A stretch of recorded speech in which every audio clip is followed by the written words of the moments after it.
দেখেন ওই যে লাল জামা পরা ওই মেয়েটা ওই দূর গ্রাম থেকে দৌড়ায় আসতেছে আইসক্রিম খাবে বলে।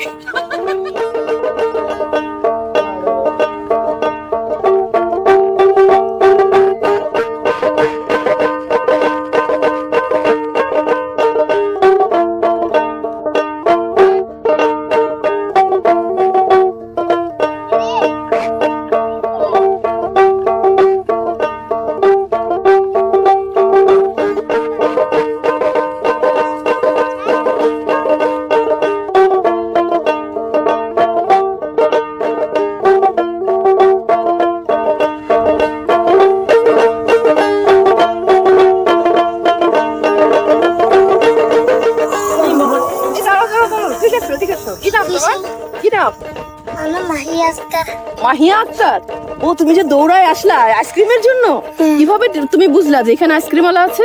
আইসক্রিম বালা হো বলো। আইসক্রিম বালা আইসক্রিমটা ভালো লাগে? আচ্ছা, আর ওকে আর দুটো দিয়ে দেন। তুমি নাও, আমি তোমাকে খাওয়াচ্ছি। তুমি না, না। কিভাবে দৌড়ায় আসতেছিলা, ঠিক আছে? না না মানে তো, এই দড়িটা তার শুটিং শুরু করে দিচ্ছি। মাহিয়া, ঠিক আছে, তুমি অনেক ভালো থেকো, ঠিক আছে? খুশি হচ্ছ? খুশি হচ্ছ? কেমন খুশি হচ্ছ? এই দুটো আইসক্রিম পেয়ে এত খুশি? আইসক্রিমটা কি ভালো নেই?